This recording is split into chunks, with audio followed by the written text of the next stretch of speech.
ہمارے سرپرست، ہمارے مربی، ہمارے مشیر حضرت مولانا احمد عبید الرحمن اطہر صاحب قاسمی ندوی دامت برکاتہم ہمارے بہت ہی کرم فرما اور ادارے کے ذمہ داروں میں سے، تربیت الفضلاء کے میزبانوں میں سے، انشاءاللہ وہ اپنا خطاب پیش فرمائیں گے۔ الحمدللہ نحمده ونستعینه ونستغفره ونؤمن به ونتوکل علیہ ونعوذ باللہ من شرور انفسنا ومن سیئات اعمالنا من يهد الله فلا مضل له ومن يضلل فلا هادي له نشهد أن لا إله إلا الله وحده لا شريك له ونشهد أن سيدنا ونبينا ومولانا محمدا عبده ورسوله صلى الله تعالى عليه وعلى آله وأصحابه وأتباعه وأزواجه وذرياته وبارك وسلم تسليما كثيرا كثيرا أما بعد قابل قدر علماء کرام، حفاظ کرام و دیگر معزز حاضرین،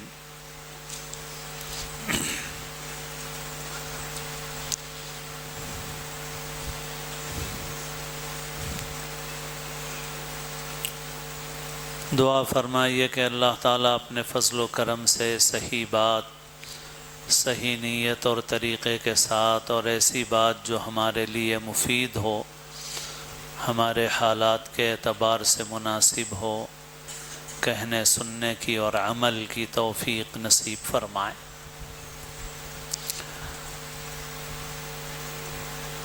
میرا ایک عنوان مقرر کیا گیا تھا، مگر میں نے مفتی صاحب سے عرض کیا تھا کہ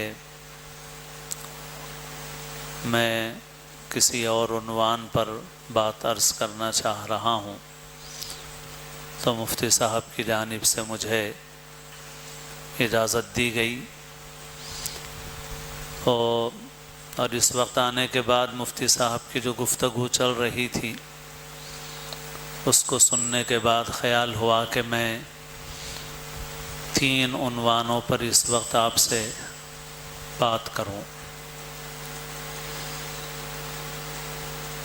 پہلی بات تو وہی جس کا ذکر مفتی صاحب کی گفتگو میں آیا، اور وہ ایک اہم بات ہے۔ میں عموماً علماء کے ساتھ جب بھی مذاکرہ ہوتا ہے وہ بات رکھتا ہوں۔ دراصل 2014 میں جب ہمارے ملک کا منظر تبدیل ہوا اچانک، لوگوں کو توقع نہیں تھی، اس وجہ سے کہ دعائیں بہت زبردست ہو رہی تھیں، تو سب کو بڑی توقع تھی کہ نتیجہ ہمارے منشا کے مطابق نکلے گا۔ چنانچہ جب نتائج آئے تو ایک سوال عوام کی طرف سے بھی بہت کثرت سے آیا۔ وہ سوال یہ تھا کہ لوگ جگہ جگہ اپنے ائمہ سے، خطباء سے پوچھنے لگے کہ ہم لوگ اتنی دعائیں کرے اور پھر بھی اس کے باوجود یہ نتیجہ ایسا کیسا نکلا، حالات ایسے کیسے ہو گئے۔ ایک اچانک بہت بڑا جھٹکا تھا، توقع نہیں کی جا رہی تھی کہ ایسے لوگ بھاری اکثریت سے برسر اقتدار آئیں گے جو کھلے طور پر نفرت کی باتیں کرتے ہیں، لیکن ہو گیا، نتیجہ آ گیا، تو ایک زبردست جھٹکا لگا، بہت سو پر مایوسی بھی طاری ہوئی۔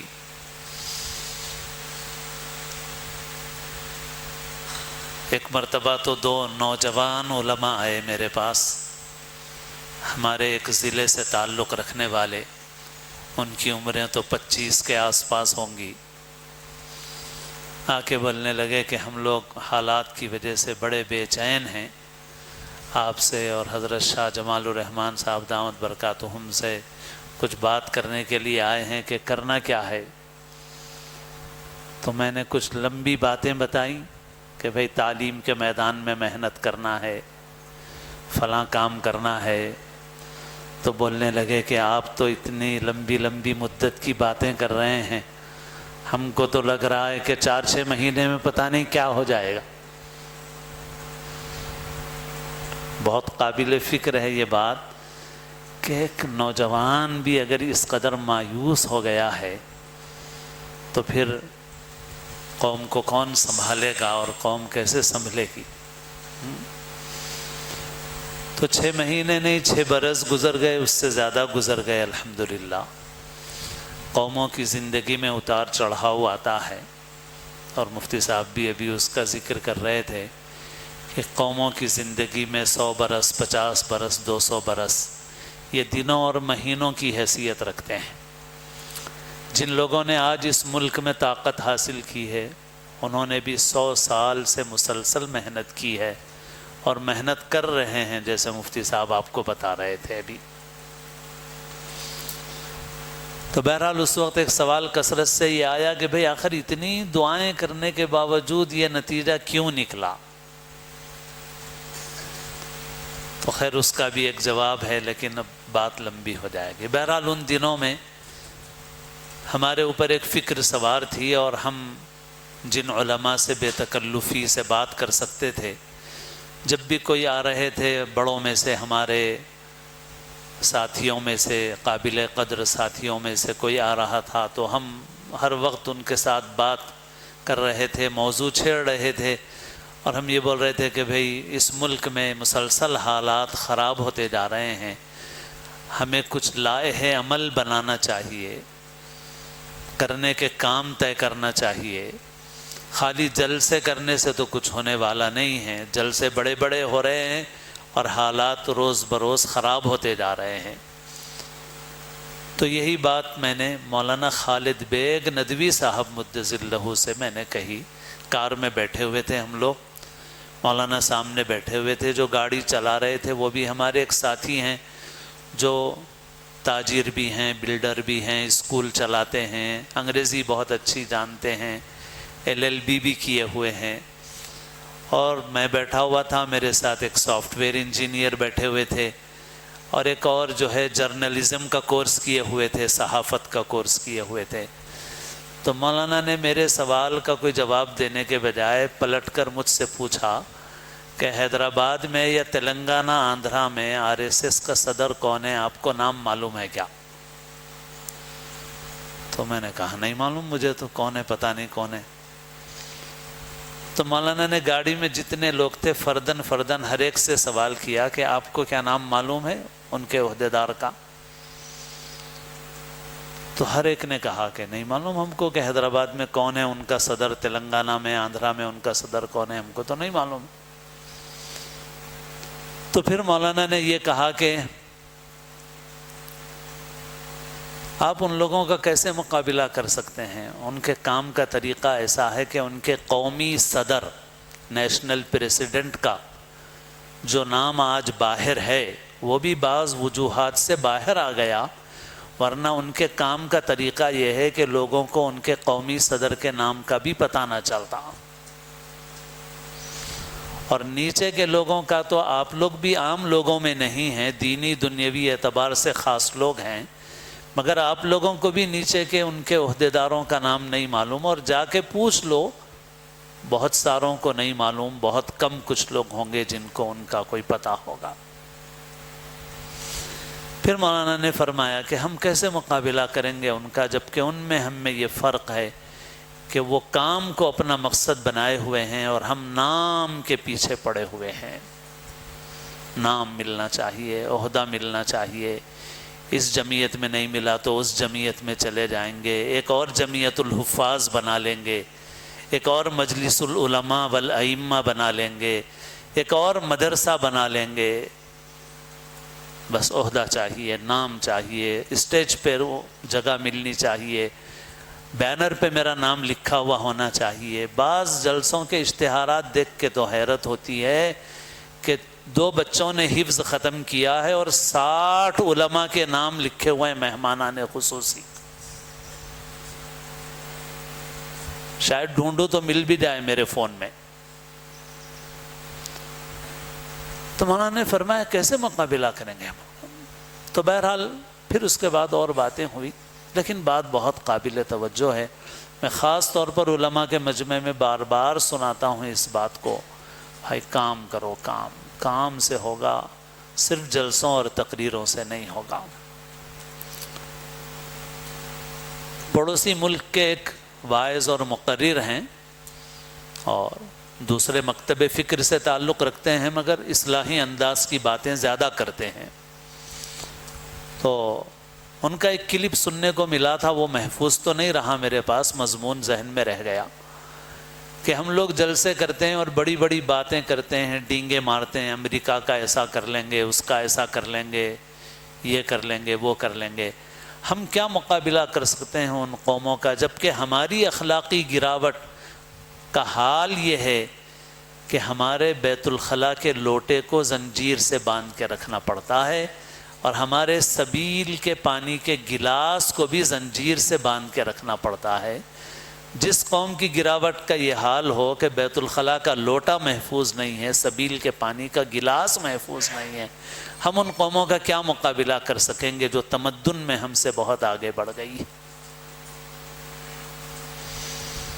اور بہت سے پہلو ہیں۔ ان دنوں میں یہ باتیں کرتا تھا، پھر اس کے بعد جمعہ میں نے تسلسل کے ساتھ گفتگو شروع کی، ایک عنوان پر میں نے باتیں کی، مختلف عنوانات پر باتیں کی۔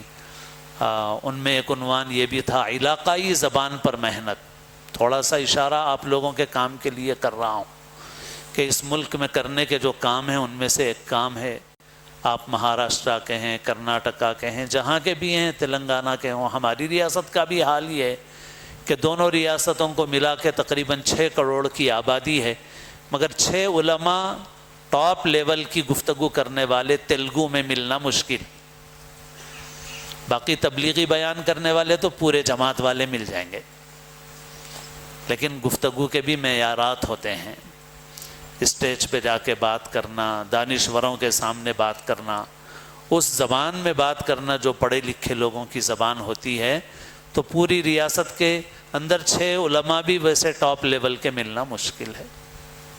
تو یہ ہے صورتحال۔ تو ایک تو علاقائی زبان پر، پھر بعد میں نے اس کو خلاصہ کر کے 3 نمبر میں مستقل بیان کرتا رہتا ہوں۔ نمبر 1 رجوع اللہ ہے، نمبر 2 تعلیم پر محنت ہے، نمبر 3 مسلمانوں کی معیشت کی حفاظت ہے۔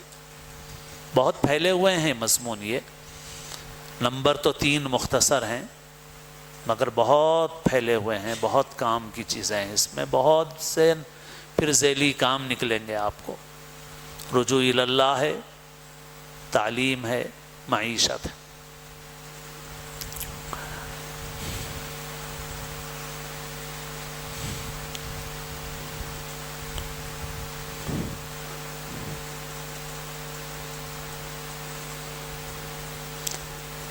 تو بہرحال اس وقت اس موضوع پر باتیں تو بہت ہیں، مگر میں بس انہی چند اشارات پر اکتفا کرتا ہوں۔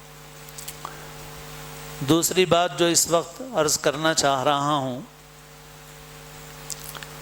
وہ یہ ہے کہ مختلف کام آپ حضرات کر رہے ہیں ماشاءاللہ، اور اس اجلاس میں بھی اسی لیے آئے ہیں کہ اپنے اندر ایک کام کی قوت پیدا کریں، ایک عزم پیدا کریں۔ اللہ تعالیٰ آپ لوگوں کو بے حد قبول فرمائے۔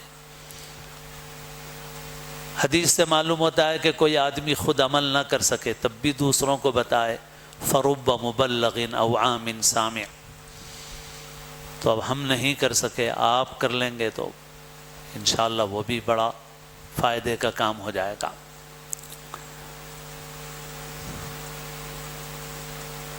ایک مرتبہ جمعہ میں نے 2-3 جمعہ کچھ عنوانات پر بات کی تھی، اس میں ایک عنوان ہے نوجوانوں پر خاص طور پر دینی محنت کی ضرورت ہے۔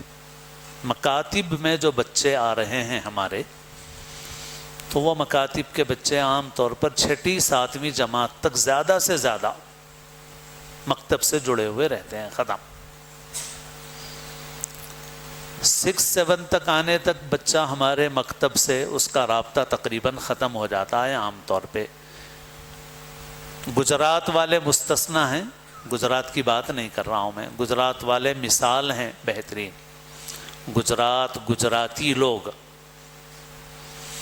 ابھی ایک مفتی صاحب ساؤتھ افریقہ سے تشریف لائے تھے، حیدرآباد بھی بیانات ہوئے، دسترخوان پر بیٹھے ہوئے تھے. مفتی صاحب بتا رہے تھے کہ بہت عجیب بات تھی میرے لیے بھی، نئی تھی میرے لیے بھی بات. وہ مفتی صاحب نے یہ بتایا کہ پوری دنیا میں سب سے زیادہ دینداری والا ماحول جہاں ہے وہ ساؤتھ افریقہ کی وہ جگہ ہے جہاں پر گجراتی لوگ رہتے ہیں. آپ کو سب سے زیادہ دینداری والا ماحول وہاں نظر آئے گا پوری دنیا میں. تو میں نے کہا کہ بھئی ایسی اتنی بہترین کیفیت وہاں کیوں ہے آخر؟ تو مفتی صاحب نے بتایا کہ اصل میں وہاں گجراتی لوگ جا کے آباد ہوئے ہیں، اور ان لوگوں کا مزاج یہ ہے کہ وہ اپنے بچوں کو 10 سے 12 سال تک مکتب سے جوڑ کر رکھتے ہیں. یعنی بچے جوان ہو جاتے ہیں تب بھی وہ مکتب سے جڑے ہوئے رہتے ہیں. 10ویں 12ویں جماعت کی پڑھائی تک اسکول میں پڑھ رہے ہوں اور انٹر کالج میں پڑھ رہے ہوں، وہ بچے مکتب سے جڑے ہوئے رہتے ہیں. اور انہوں نے مکتب کے لیے، مکاتب کے لیے نصاب بنایا ہوا ہے جو بچوں سے لے کر جوانوں تک سب کے لیے ہے، اور تدریجاً وہ آگے بڑھتے رہتے ہیں.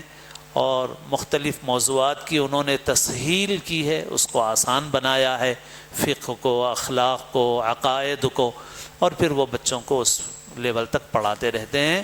تو وہاں پر یہ ماحول بننے میں جن چیزوں کا دخل ہے اس میں ایک بڑا مؤثر جو عنصر ہے وہ ہے مکاتب. قرآن مجید کی بھی تعلیم ہوتی ہے اس میں، اردو عربی زبان کی بھی تعلیم ہوتی ہے اس میں، اور اسلامیات کی بھرپور تعلیم ان کو ملتی ہے. جبکہ ہمارے پاس جو مکتب کی تعلیم وہ ہو رہی ہے ابتدائی، جیسے میں نے کہا 6 جماعت تک زیادہ سے زیادہ بچہ ہمارے پاس ہے، تو ہمارے مکتب میں بھی جو تعلیم مل رہی ہے وہ زیادہ تر بس ناظرے کی تعلیم مل رہی ہے، اور کچھ یاد کرنے کی چیزیں بچے یاد کر لے رہے ہیں.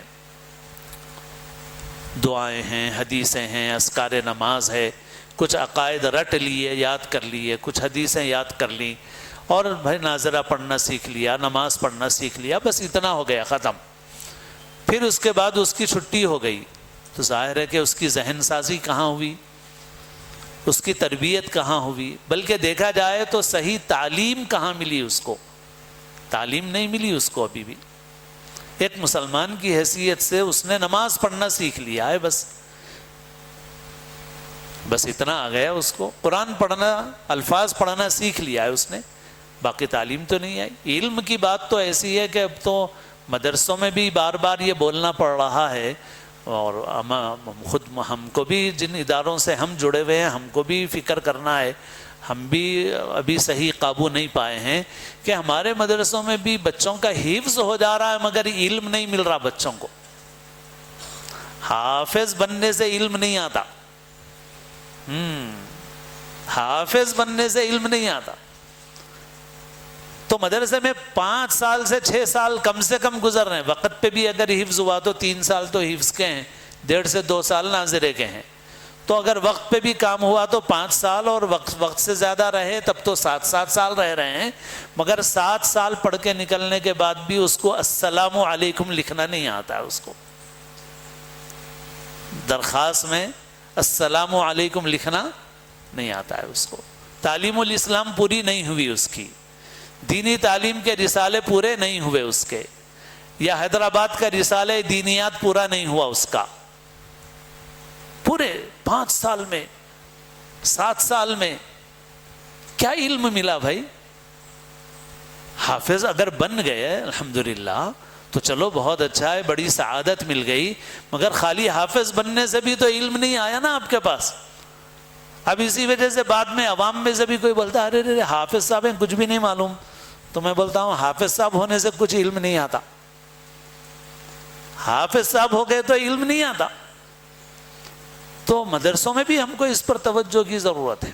اس وجہ سے اردو زبان، اور میں ایک اور بات عمومی کہتا ہوں، چاہے مدرسوں کے لوگ ہوں، اسکولوں کالجوں کے لوگ ہوں، کہ جس آدمی کو کسی ایک زبان میں اتنی مہارت اگر کسی آدمی کو نہیں ہے کہ وہ اس زبان میں اچھی کتابیں پڑھ سکے، تو حقیقت میں وہ آدمی پڑھا لکھا کہلانے کے قابل نہیں ہے. اگرچہ کہ حکومتوں کی مردم شماری میں دستخط کرنا آیا بھی تو پڑھا لکھا ہو جائے گا، ABCD لکھ کے بتایا بھی تو پڑھا لکھا ہو جائے گا، مگر حقیقت میں پڑھا لکھا آدمی وہ ہے جو کسی ایک زبان میں اتنی مہارت رکھتا ہو کہ اس زبان میں اچھا لٹریچر پڑھ سکتا ہو. وہی آدمی دراصل پڑھا لکھا کہلانے کے قابل ہے. ورنہ ماہر مستری بن گئے ہوں گے آپ، انجینئر بن گئے، انجینئر بن گئے تو ماہر مستری بن گئے، پڑھے لکھے نہیں بنے آپ. آپ بہت اچھے ڈاکٹر ہڈیوں کے بن گئے تو ماہر جراح بن گئے ہوں گے آپ، پڑھے لکھے آپ نہیں بنے. سافٹ ویئر انجینئر بن گئے ہوں گے آپ، مگر پڑھے لکھے آپ نہیں بنے. اور حقیقت یہ ہے کہ اس وقت دنیاوی لائن میں بھی 2-2 لاکھ کی تنخواہ کمانے والوں میں بھی ایک بڑی تعداد ایسی ہے جن کو کوئی ایک زبان بھی معیاری طور پہ نہیں آتی. بول لیتے ہیں بہترین، جو بول چال کی زبان ہے وہ بہت اچھی بول لیتے ہیں، ان کی جو فیلڈ ہے اس فیلڈ کی حد تک بھی بہت ماہر ہیں، لیکن ان کو کوئی معیاری کتاب دی جائے تو معیاری کتاب پڑھنے کی صلاحیت ان کے اندر نہیں ہے. تو بہرحال ہم لوگوں کو بھی اپنے اعتبار سے فکر کرنا ہے کہ بھائی اگر مدرسوں سے پڑھ کے نکلے اور اردو بھی اتنی اچھی نہیں آئی کہ ہم اردو میں اچھی کتابیں پڑھ سکیں تو پھر ہم پڑھے لکھے کیسے ہوں گے بھائی. تو یہ بات تو مدرسوں کی رہی. تو بات اصل چل رہی تھی مکاتب کی. تو مکتب میں پڑھنے والے بچے کو تو کچھ بھی علم نہیں آ، لیکن وہ لوگ ماشاءاللہ گجراتی لوگ اپنے بچوں کو 10-12 سال تک مکتب سے جوڑتے ہیں، بہت پابندی سے بہت اہتمام سے بھیجتے ہیں، ناغہ نہیں کرتے، اور صرف ناظرہ پڑھنے پر اکتفا نہیں کرتے ہیں بلکہ وہ بہت کچھ اپنے بچوں کو دینی تعلیم دیتے ہیں. وہ ہے اللہ والوں سے تعلق ہے، مختلف دینی کاموں سے جوڑ ہے ان کا، کہ جس کی وجہ سے ماشاءاللہ یہ بہترین ماحول بنا ہوا. ہمارے پاس اب بہت بڑا خلا یہ ہو رہا ہے کہ ہمارے جلسوں میں حضرت مولانا ارشد مدنی صاحب دامت برکاتہم بہت پہلے، مطلب 20 سال ہو گئے ہوں گے اندازاً میرے خیال سے، دارالعلوم رحمانیہ تشریف لائے تھے اور جمعیت کے 2 حصے نہیں ہوئے تھے.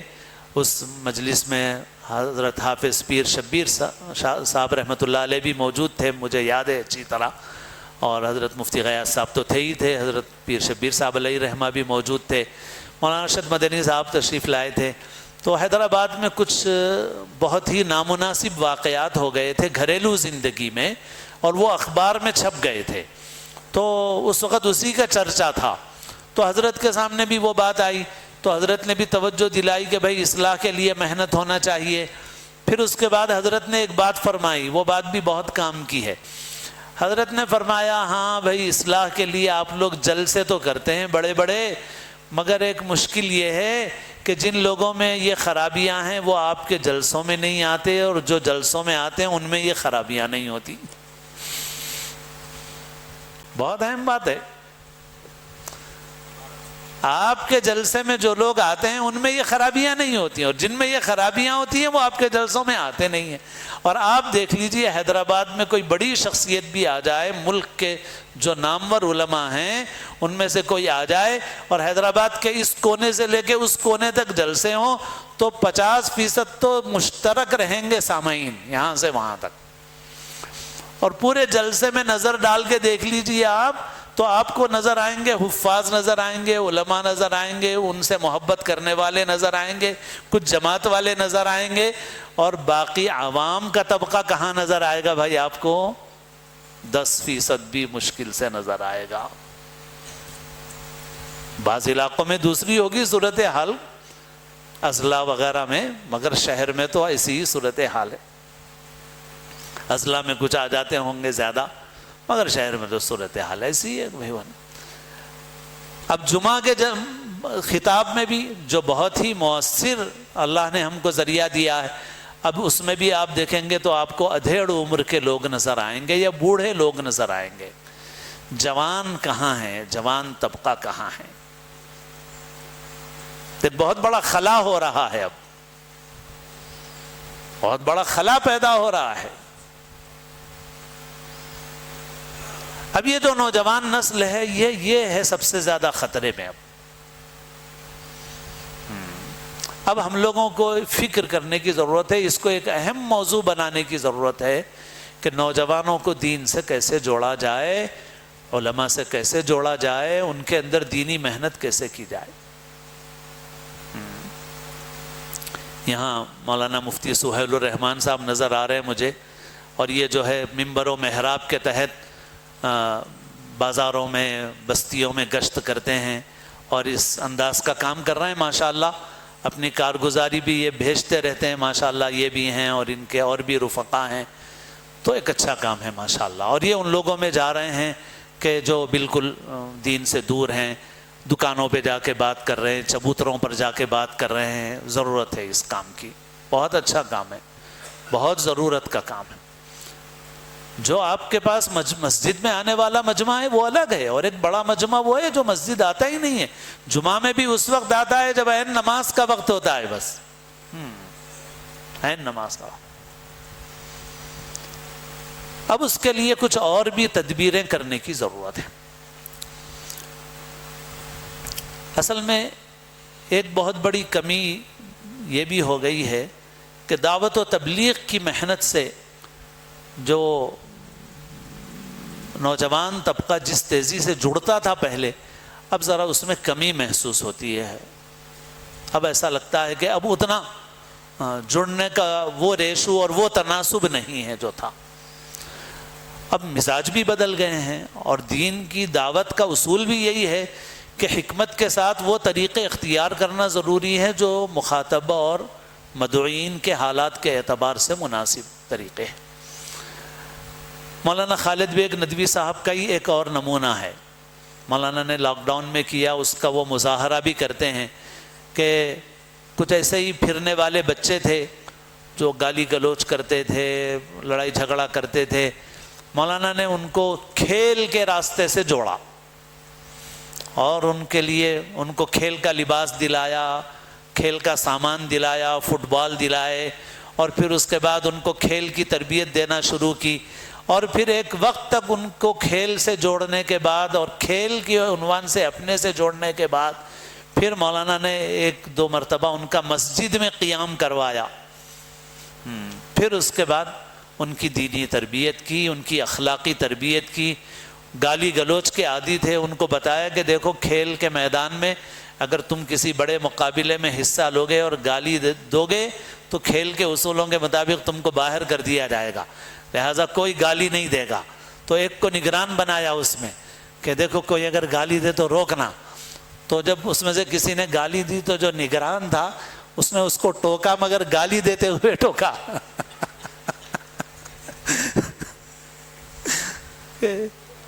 بول رہے تم کو اور سمجھ میں نہیں آ رہا گالی نہیں دینا ہے، اور یہ ٹوکنا بھی اس کا اسی کے ساتھ تھا کیونکہ عادت تھی اسی کی اس کو۔ تو بہرحال مولانا اپنی کارگزاری سناتے ہیں کہ پھر ماشاءاللہ ان نوجوانوں میں بہت زبردست تبدیلی آ گئی۔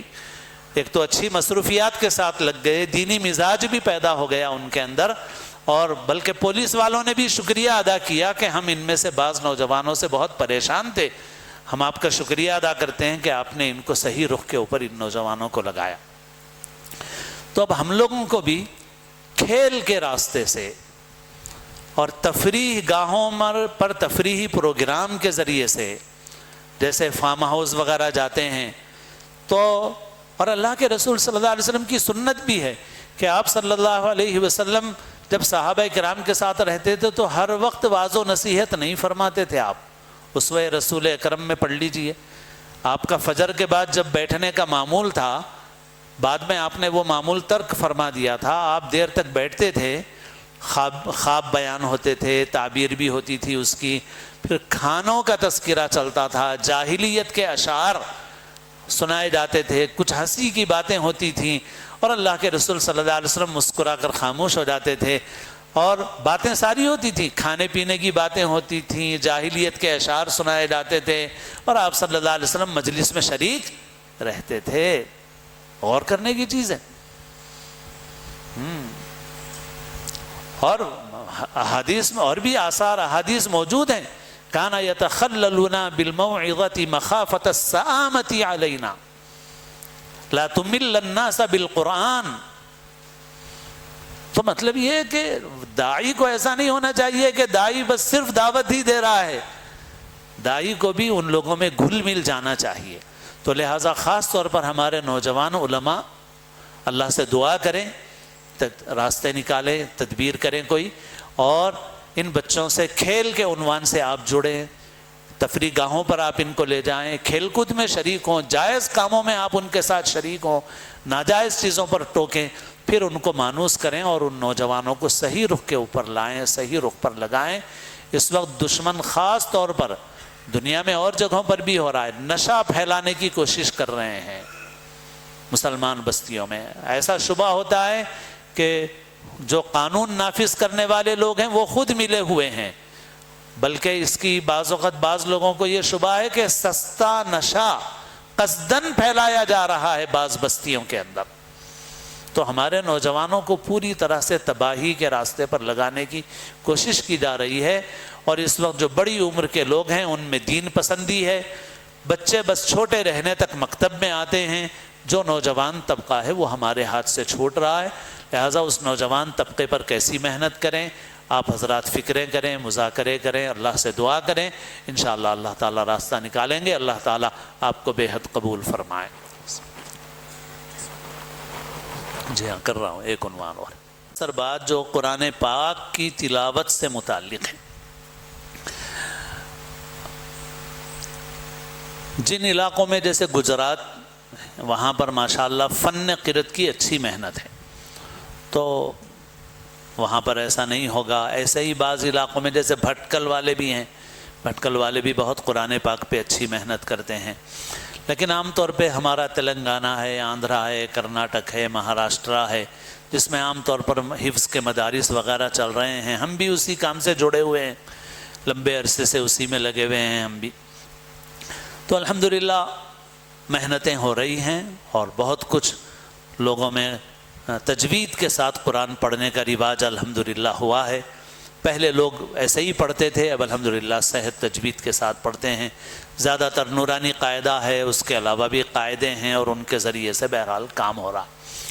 ہمارے پاس ہم خود ذاتی طور پہ ہماری بھی جو کچھ یہ آج خدمت ہے، محنت ہے اس لائن سے، اس میں ذریعہ ہیں ہمارے حضرت محی السنہ مولانا شاہ ابرار الحق صاحب رحمۃ اللہ علیہ۔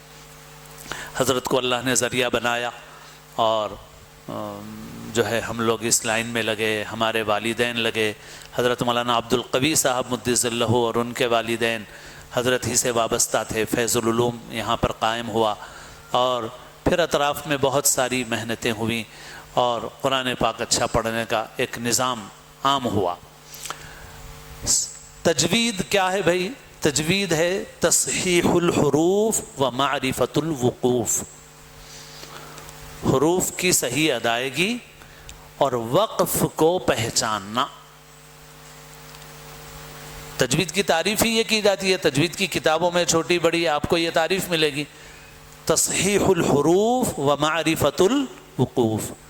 تو حروف کو صحیح ادا کرنا یہ تجوید ہے، وقف کی جگہوں کو پہچاننا یہ تجوید ہے۔ تو آدھا کام تو بڑی حد تک عام ہو گیا، لیکن یہ جو معرفت الوقوف والا کام ہے اس میں بہت کمزور ہیں، بلکہ بسا اوقات صفر ہیں، اور ہم کو خود اس لائن میں ہی لگے ہوئے ہیں، مگر ہم کو خود بھی بہت سی چیزوں کا علم و شعور بہت وقت کے بعد حاصل ہوا، مگر بہرحال جب بھی معلوم ہو گیا آدمی اس کے اوپر عمل کرے، کوشش کرے، تو بہرحال فائدے میں رہے گا۔ اس اعتبار سے ہم لوگوں کے حفظ کے مدارس میں بہت کمی ہے، بہت کمی ہے، بلکہ بعض وقت جیسے میں نے کہا صفر ہیں بالکل۔ حالانکہ یہ بہت اہم ہے. آدھی تجوید تو وہی ہے مگر اس کا اہتمام نہیں ہے, اس کی طرف توجہ نہیں ہے. ہم لوگوں کو اس طرف توجہ کرنے کی ضرورت ہے. ایک بیٹھک میں قرآن کا بہت چل رہا ہے, ہمارے بھی بچے کرتے ہیں مدرسے میں کبھی کبھی, مگر اس رمضان میں بار بار مجھے خیال آتا رہا اور میں نے سوچا ہوا تھا کہ انشاءاللہ اب میں مدرسوں سے متعلق جب اجلاس ہوں گے تو اپنا یہ خیال تو رکھوں گا سامنے.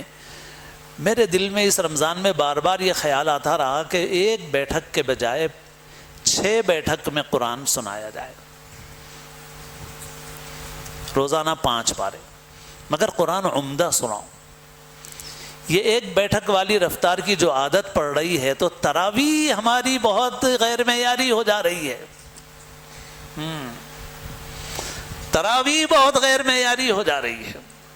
قرآن ایسا نہیں پڑھا جاتا, بے ادبی ہے یہ قرآن کے ساتھ.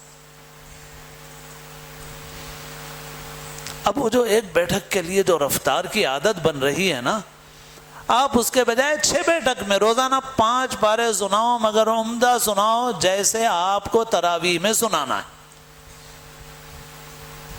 جیسے آپ کو تراویح میں سنانا ہے. تراویح میں نہ غنہ ہے, نہ اخفا ہے, نہ مد ہے, کچھ بھی نہیں ہے.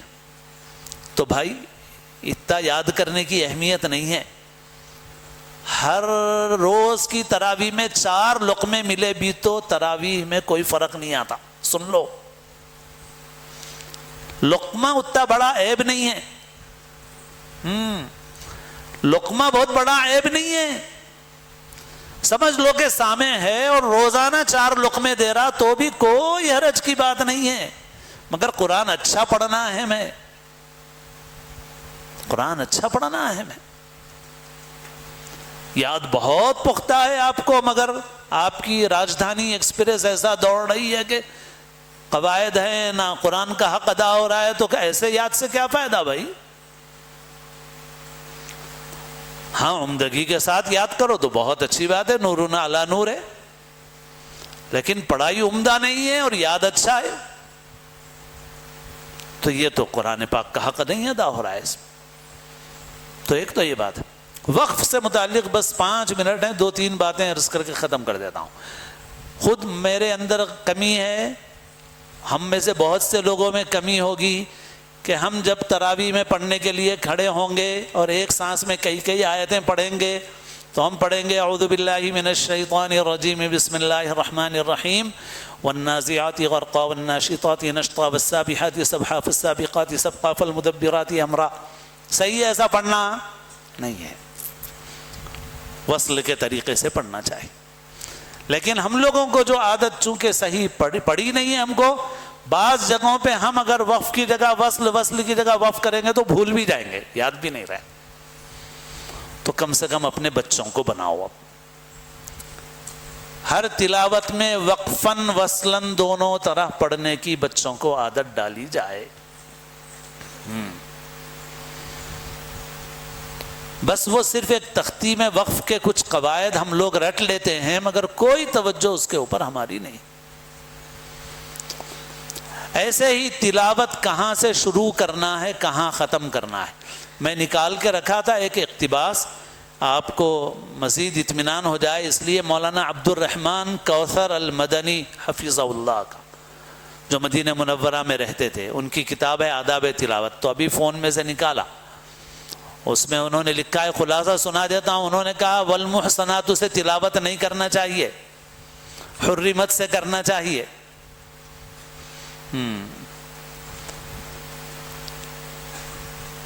اب ہم پاروں کو پارے حروف کے اعتبار سے بنائے گئے ہیں, معنی کے اعتبار سے نہیں ہیں. اس لیے پاروں سے آغاز یہ اصل نہیں ہے. اب یوں سمجھیے کہ آج کی تلاوت ہماری شروع ہوئی والمحصنات سے, والضالین آمین والمحصنات من النساء الا ما ملکت ایمانکم. تو کوئی مولانا کھڑے ہو کے ترجمہ سنا دو میرے کو اس کا, والمحصنات سے آگے کا ترجمہ سنا دو میرے کو, مطلب بتا دو میرے کو. سنا ہی نہیں سکتے آپ, کیونکہ وہ تو حرمت, اس کا جو عامل ہے, جو فعل مجہول ہے, وہ تو چلے گیا 4 سطر پہلے, حرمت. اور بواسطہ حرف عطف یہ اس کا معمول ہے. تو وہ تو چلا گیا وہاں پہ، یہ دوسرے دن پڑھ رہے ہیں آپ. ایسے ہی یہ غلطی تو میں خود اپنے بچوں کی بھی ٹوک چکا ہوں کہ بھئی 3 پارے سنا رہے تو ایک دن پارے 15 ختم ہوا، دوسرے دن وَلَضَّالِّينَ آمین کے بعد قَالَ أَلَمْ أَقُلْ لَكَ إِنَّكَ لَن تَسْتَطِيعَ مَعِيَ صَبْرًا. کیا آغاز ہے یہ؟ تلاوت شروع ہوتی ہے وہاں سے نہیں شروع ہوتی. فَانْطَلَقَا سے رکوع ہے، مگر صحیح یہ ہے کہ وہ ایک ہی دن میں آپ فَانْطَلَقَا پہ دوسری رکعت پڑھ سکتے ہیں. باقی صحیح یہ ہے کہ آپ کو یا تو وَإِذْ قَالَ مُوسَىٰ لِفَتَاهُ سے پہلے رک جانا چاہیے، یا پھر پارے 16 کا ایک صفحہ پڑھ لینا چاہیے. ذَلِكَ تَأْوِيلُ مَا لَمْ تَسْطِعْ عَلَيْهِ صَبْرًا تک پڑھنا چاہیے. اور اگلے دن جب آپ پڑھیں گے تو وَيَسْأَلُونَكَ عَنْ ذِي الْقَرْنَيْنِ سے پڑھنا چاہیے، یا تو وَإِذْ قَالَ مُوسَىٰ لِفَتَاهُ سے، یا وَيَسْأَلُونَكَ عَنْ ذِي الْقَرْنَيْنِ سے. یہ قَالَ أَلَمْ أَقُلْ لَكَ سے کیا ہے بھائی؟ اور مولانا عبد الرحمن کوثر صاحب نے وَإِذَا سَمِعُوا کا بھی لکھا کہ وَإِذَا سَمِعُوا نہیں، لَتَجِدَنَّ أَشَدَّ النَّاسِ سے تلاوت شروع کیجیے آپ. مضمون وہاں سے شروع ہو رہا ہے، وَإِذَا سَمِعُوا سے شروع نہیں ہو رہا. اور عربوں میں یہ غلطی بالکل نہیں ہے، عربوں میں یہ غلطی بالکل نہیں. ایسے ہی 15 سطری قرآن سے حفظ میں نے بھی کیا، اور میں نے بھی برسہا برس غلطی سے تراویح اسی طرح سنائی کہ صفحے سے 20 رکعت 20 صفحے. حضرت مفتی سبیل صاحب مدث اللہ کی کتاب جب میں نے دیکھی حصول حفظ کے متعلق، اس وقت مجھے پہلی بار تنبہ ہوا، احساس ہوا، اور پھر اس کے بعد میں نے خود بھی کوشش کی اور دوسروں کو بتانا شروع کیا. تب مجھے پتا چلا واقعی یہ بڑی غلطی ہے، یہ صفحے سے نہیں پڑھنا چاہیے. صفحے سے مضمون نہیں شروع ہوتا، صفحے پہ مضمون نہیں ختم ہوتا. تلاوت رکوع سے ہونی چاہیے، صفحے سے نہیں ہونی چاہیے. اسی لیے آپ میں سے بہت سے لوگ حفظ کے مدرسوں سے وابستہ ہوں گے. 15 سطری میں بھی اگر بچے حفظ کر رہے ہوں تو صفحے سے سبق دینے کو ناجائز سمجھیے آپ، ممنوع قطعاً. رکوع سے سبق ہوگا، صفحے سے سبق ہرگز نہیں ہوگا. ایک جگہ نماز پڑھا میں اور امام صاحب نے وَلَضَّالِّينَ آمین کے بعد پڑھنا شروع کیا يُضَاعَفْ لَهُ الْعَذَابُ يَوْمَ الْقِيَامَةِ. میں نے کہا بھائی یہاں سے کیسے تلاوت ہوگی؟ پھر ان کو شاید توجہ دلایا میں فون کے ذریعے سے، اور پھر مجھے خیال آیا کہ صفحہ تو نہیں شروع ہو رہا ہے یہاں، میرے بھی ذہن میں نہیں تھا. جب کھول کے دیکھا تو واقعی صفحہ شروع ہو رہا ہے. تو انہوں نے صفحے سے پڑھا. صفحے سے مضمون کا آغاز نہیں ہوتا ہے، اس لیے صفحے سے آغاز اور اختتام صحیح نہیں ہے. ایسے ہی درمیان آیت میں بھی کہاں وقف کرنا چاہیے، کہاں نہیں کرنا چاہیے، بہت تفصیلی باتیں ہیں. اب وقت ختم ہو چکا ہے، بس خود اپنی ایک اور غلطی آپ کے سامنے رکھ دیتا ہوں میں، کہ میں خود کئی سال تک خطبے میں غلطی کرتا رہا. جب علم نہیں ہے آدمی کے پاس، حالانکہ پڑھے ہوئے ہیں، حفظ بھی پڑھے ہوئے ہیں اور 2 بڑے اداروں سے فراغت لیے ہوئے ہیں، مگر نہیں ہے تو نہیں ہے بھائی. جہالت تو رہے گی آدمی میں پوری زندگی اگر آدمی کوئی چیز نہیں سیکھے گا. جو سیکھے گا وہ جانے گا، نہیں سیکھے گا نہیں جانے گا. میری بھی سانس ٹوٹ جاتی تھی تو میں کیسا پڑھتا تھا، غلطی بس آپ کو بتانے کے لیے نقل کر رہا ہوں. ان اللہ یأمر بالعدل والاحسان وایتاء ذی القربى وینہا، سانس ٹوٹ جاتی تھی تو وینہا پہ سانس توڑ دیے، پھر اس کے بعد وینہا عن الفحشاء پڑھے. نہیں، وقف غلط ہے، بہت قبیح ہے. غلط معنی کا وہم پیدا ہوتا ہے. معنی غلط کیا وہم پیدا ہوتا ہے؟ اللہ تعالیٰ حکم دیتا ہے عدل کا، احسان کا، رشتہ داروں کو دینے کا، اور منع کرتا ہے اللہ تعالیٰ. کائے سے منع کرتا ہے وہ چھوڑ دیا ابھی آپ نے. تو اس وجہ سے یا تو آپ کسی طرح سانس کو لے جائیں الفحشاء تک، یا ذی القربہ پہ رک جائیں آپ، وینہا پہ آ کے نہ رکیں. تو اس طرح کی بہت اور مثالیں ہیں، آپ کو فن قرأت کی کتابوں میں ملیں گی وہ چیزیں. تو بہت اور مثالیں ہیں. تو اس وجہ سے ہم لوگ صرف حفظ پر مطمئن ہو کے نہ بیٹھ جائیں. یہ معرفت الوقوف کا کام بہت اہم کام ہے، اور تجوید کی تکمیل اسی وقت ہوگی اور قرآن پاک کی تلاوت کا حق اسی وقت ادا ہوگا جب ہم وقف کی ان چیزوں کو پہچانیں گے اور جانیں گے۔ اس لیے خاص طور پر حفظ کے اساتذہ خود اپنی واقفیت کو بڑھائیں، اور اس سلسلے میں جو مناسب کتابیں ہوں ان مناسب کتابوں کو پڑھیں، جن اساتذہ سے استفادہ کر سکتے ہوں کریں، اور جو غلطیاں اپنے اندر رہ گئی ہیں، تو بعض اساتذہ کا مزاج ایسا ہے کہ اپن لنگڑے ہیں تو ان لوگوں کو بھی پورے لنگڑے ہی رکھنا ہے، اپنے کو اردو نہیں آتی تو ان کو بھی پڑھنے نہیں دینا ہے۔ یہ غلط ہے بھائی، یہ غلط ہے۔ اپن اگر لنگڑے بھی رہے ہوں گے تو اپنے بچوں کو دوڑنے والا بنانا ہے، ہم نہیں سیکھ سکے اپنے بچوں کو سکھانا ہے، تو اس لیے جو کمیاں اب دور کرنا ہمارے لیے مشکل ہو گیا، تو اس کی سب سے بڑی تلافی یہ ہے کہ اب اپنے پاس پڑھنے والے بچوں میں وہ کمیاں رہنے مت دو، اور ابھی سے محنت کرو، تب آپ وہ چیزیں صحیح ہوں گی، ورنہ پھر ان چیزوں کو صحیح کرنا جیسے ہمارے لیے مشکل ہو گیا ان بچوں کے لیے بھی مشکل ہو جائے گا۔ تو بس یہ چند باتیں عرض کر دی گئیں۔ اللہ تعالیٰ مجھے آپ کو سب کو توفیق عمل نصیب فرمائے، اور اس پروگرام کو اللہ تعالیٰ بے حد قبول فرمائے۔ وآخر دعوانا ان الحمدللہ۔